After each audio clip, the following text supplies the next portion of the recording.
Hello, hello, hello. It is Snap Judgments, the day after the OTA. We're going to cover that OTA and give you two great decks, one of which uses a card that was buffed and a card that was nerfed from that self-same OTA. Actually, I think two cards that were nerfed.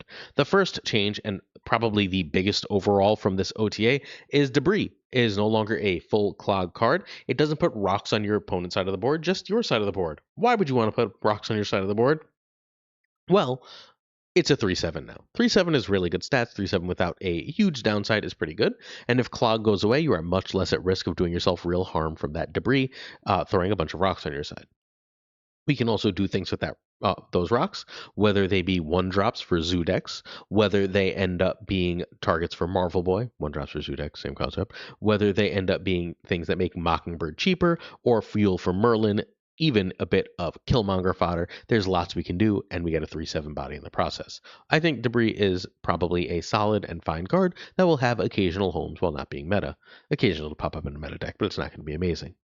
Misery goes back from a 4/9 to a 4/8, and no one really knows why it became a 4/9 for all that time. So great to see it back as a 4/8. That's probably where it belonged all along. Probably actually belongs as a 4/7, but we're not ready for that talk yet. Cosmic Ghost Rider, the best tech card in the game, becomes a 5/6. That is a really, really big nerf. 6 is hard to justify from a 5 drop, but I believe because there are so few tech cards that do anything to the meta right now, Cosmic Ghost Rider is going to remain a must have and must play card for at least the next little bit until we get the Cord coming later this season, which is a 1 cost spell that takes away the ability and 1 power from a card 3 or less at a location. So that card will probably replace Cosmic Ghost Rider in some shells, although many decks will run both. It's more of a Red Guardian replacement. I think Cosmic Ghost Rider is just too important right now. In the this is nice, but I'm not sure I care camp, Vision becomes a 5/9. uh, the first Ghost Rider, not Cosmic, the first Ghost Rider becomes a 2/7. So Vision is nice as a 2/9. The problem is I don't need that many early series 5 cost plays. Like in my Legion decks, in my cannonball decks, right? Like sometimes I'll need to replace like a Hellion or a card like that. And I usually want to use Claw. There's times I want to use Vision, but I don't think the extra power makes him enough of a choice over the 5/11 that is Claw, over the 5/7 that destroys some cards that is Lady Deathstrike, which are both other low series 5 drops. So it's a nice buff, but not really a relevant one. While first Ghost Rider, I'm just still not 100% sure what I care to do with this card. It doesn't seem to have quite enough juice, even if it does have amazing stats at this point. Literally, the 2 cost Ghost Rider has more power than the 5 cost Ghost Rider. And Baku finally gets his long-awaited 1/3 buff. This is obviously really solid for Lockjaw, but what to really do with it is play Blink with it and go the combo and win games with it, as Butt does. It's not great still, but it is. Look, 3 power is a real amount, and so getting a free 3 power sometimes is pretty good. I don't think you're probably going to run this fairly often, but it's a meme card that suddenly got better. In a redesign that makes no sense to me, Fanfei goes from a 4/7 to a 4/4, but now the cards that she moves get +1 power. That's fine, that +1 power matters for Torch, but this is like the 17th or 18th best move card, so I'm not sure we have any real home or place for it.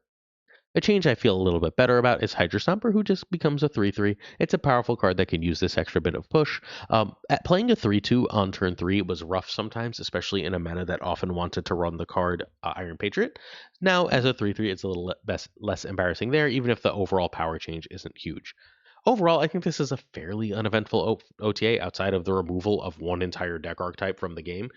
We are now in a meta wherein Clog, I think, just doesn't exist. Maybe Annihilus comes back for this, but I would be a little surprised.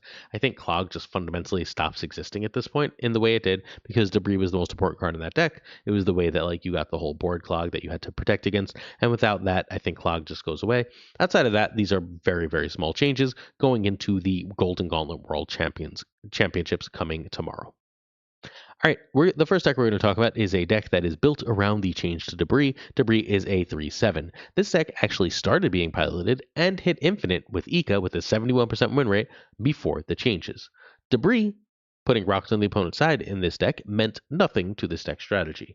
Instead, what it really wanted was Debris as a way to turn to use that should be Patriot, not Iron Patriot, excuse me, to use Patriot to give those cards extra powers, to be able to have extra rocks with Mole Man, to be able to make your Mockingbird cheaper. That's not going to happen, right? Like, That was already happening with Debrii. So 3/3 as a 3/7, you just get a better numbered version of that. You're perfectly happy to have that. You lose a power on Misery, fine, whatever. Misery's combos get slightly worse, but they're still fine. You're mostly using, she still plays as a 4/11 because you're playing Misery with Hood largely most of the time, so you're still keeping enough power for that to be good. And then you're also losing a power on Cosmic Ghost Rider, and that one hurts a little bit more. But again, you should be playing that like with a Mockingbird toward the end of the game, and you should be totally fine. It should be winning you the game when you play it, so it's not a big deal. You can find the creators list at twitch.tv/ika_mts. Ignore the Iron Patriot. Nico can be Merlin in this list, or Iron Patriot. Cosmic Ghost Rider can be Enchantress or Shadow King. You do need Mole Man, Misery, Victoria Hand, Moonstone, Frigga, and Mockingbird, meaning that this deck isn't terribly expensive, but a lot of these cards are older, so hopefully you have them, and Mole Man was a card they gave us for free. All right, again, pretend Iron Patriot is just regular Patriot for our purposes. Cool. When I typed in Patriot, I'm so used to clicking Iron Patriot, I didn't think. So the hood is here because you can Misery it fundamentally. You Misery, you get multiple demons. Those demons are buffed by both Patriot and Victoria Hand. It's a great place for that card to live. You do want, anytime you play the hood, two ways to get rid of it. Our way that is not Misery for to get rid of the hood is Nico. You can turn it into a demon, give it or use it to draw extra cards. Ooh, I just accidentally dropped the cat. Oops. Mirage here is just an extra Victoria Hand card. Victoria Hand is a nice buff. Patriot buffs the Debris cards, buffs the demons, and buffs Mole Man's rocks. All those are great. Mole Man's rocks are also buffed by Victoria Hand, and you have some decently high cost stuff that you can make some good power rocks with. Frigga is meant to largely copy Victoria Hand, although don't be afraid to copy a Patriot. Don't be afraid to copy a good Mirage card, a demon, so on and so forth. Moonstone can double your Patriot or your Victoria Hand buff, or both. Love to see it. Misery is here largely for the hood, although it does give us access to the famous Burrs combo. If you're new here, the Burrs combo is turn 1 or 2 hood.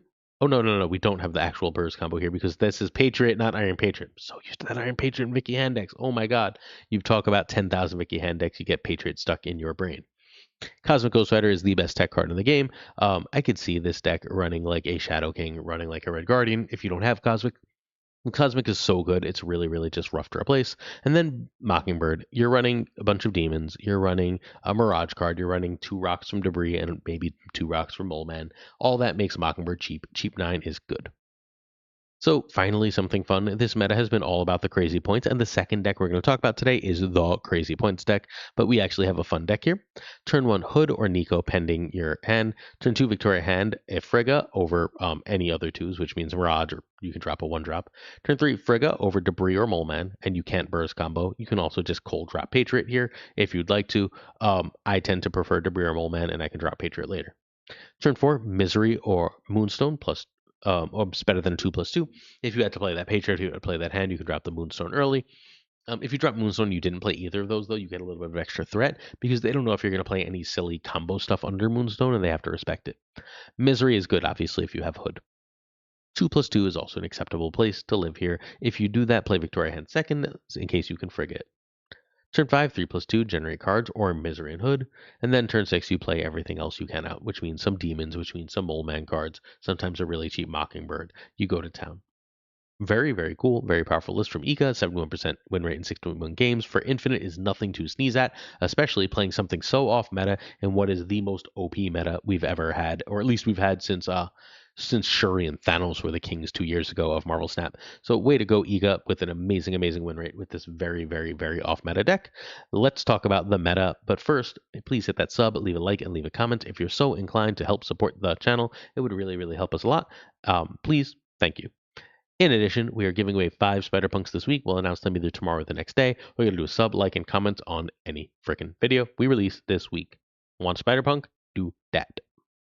All right, next up we got Miki or the Regis combo. Regis found this deck on Untapped. An original version comes from Miki. I think there's like 3 or 4 other original versions. One from our friend Zadrex. So whoever came up with the exact 12, whatever, props to them. We don't know exactly who. Miki ended up very, very close editing around this. So I'm going to credit Miki, and Regis popularized it by doing a video on it. This deck is everywhere, and as much as we're a little late to the party because this is so everywhere, I feel like we have to cover it just to make sure that those who want to play it or do something with it can. You can find Miki at twitter.com/SnapTrapMickey. Really cool person, really cool player. YouTube.com/@RegisKilbin, the biggest Marvel Snap content creator, wonderful human being. Hey Regis, hopefully you're doing well, my friend. This deck needs Man Spider, Symbiote Spider-Man, and Agony. Luna can be Superior Spidey. Actually works out relatively okay. Jennifer Gale can be Psylocke, a bigger loss. And Penny can be Nico, and you will be sad. Penny is amazing. All right. You have several combos here. One of the best things you can do with this list is merge Penny Parker. If you can merge Penny Parker every time you merge Penny, you're going to get extra energy. But better is merging Man Spider and then re-merging Man Spider. Man Spider doubles his power whenever you merge. So if you merge Man Spider with, we're going to say for argument's sake, Penny Parker, that's going to immediately become 6. If you then merge with Agony, you are now going 9 to 18. If you then merge with Hulkbuster, you are going whatever 21 to 42 44 whatever, you get the idea. So you can just sort of go off with that, and then ideally, because the merge each counts as a new card, you can taskmaster that. You can also Zola it, but be careful. There's some weird synergies where Zola can end up doing weird shit. Just don't assume that Zola is going to behave exactly what you want. Test it a little bit, you'll be fine. Agony, Hulkbuster, Penny Parker, Man Spider are our merge cards, and Symbiote Spider-Man are our merge cards. Our job is to merge them and then have them have extra power. It is really simple. Again, as you can merge with Man Spider, you get double and triple power. If you play Man Spider on the Agony lane, like if you play, who cares, Luna, and you have Agony in a different lane, and then you play Man Spider on that Agony, it will get eaten. You can then play Absorbing Man. Absorbing Man is going to copy the Man Spider and then eat that and double that. You're totally good to go. Then to play Taskmaster, you can do that on 4, 5, 6. Thanks to Luna, you can do shit like that all the time. You have a million stupid combo plays. Of course, if you don't see Man Spider, you have a backup plan. That backup plan is fairly simple. It is nice and simple. You go Symbiote Spider-Man, you go Black Panther, you trigger, and then you play Arnhem Solo. That works too. You can also obviously Taskmaster that Black Panther, which is also going to be stupidly huge in lane winning. This list puts up stupid points. It has crazy energy in order to do so, and when you do so, you win the game. It's just that simple. Play it, live it, love it. This is completely wild and stupid. I don't know what else to say. This list is like freaking fantastic. It is so many points and it dominates. So Miki had a 64% win rate on the way to Infinite in 60 games. Turn 1 Agony, turn 2 Ravona over Penny over Kale, and remember Ravona is making Man Spider, Zola, and Taskmaster cheaper. Our goal is very often to Man Spider on turn 4, and Ravona lets us do that, and then we can Zola or Taskmaster that immediately, or we can play Absorbing Man and then we can Zola or Taskmaster that later. So turn 1 Agony, turn 2 Ravona is important over Penny over Kale. I'm perfectly fine to play Penny just even with Ravona. Turn 3 Luna over Spider or another 2. Turn 4 Symbiote or Man Spider or even Panther here. Turn 5, Panther of Symbiote. We can play Abs or Task. If we played one of those other cards, we can also just drop Man Spider at any point. If we went Panther, we can then play Man Spider and Zola, which is stupid. And then turn 6 is generally speaking Zola or Taskmaster, and then you just win. Pure points. If they're not running Shadow King, if they're not running Shang-Chi, if they're not running some crazy ongoing combo, you go too big for everything. That's what the name of the game with this list is. Give it some love. We're actually going to call today's video there because this video is running extraordinarily late for us. We're going to skip way ahead. We have a raid channel. If you're willing to check out our raid videos. We are live on Twitch all the time when the internet works at twitch.tv/PulseLaser. Come watch. I still got to hit Infinite. I haven't had time to play a lot. We have questions of the day all the time. We answered that one yesterday. And we have a Patreon, patreon.com/snapjudgments. We are not going to read all the names for you today. I love you all. I did it on the podcast. I promise that we will get that together. Thank you so much for your support on Snap Judgments, and I'll see you tomorrow for another video that will hopefully not be as crazy as today, where recording the podcast was an ordeal with just technical issues galore. Much love. Peace.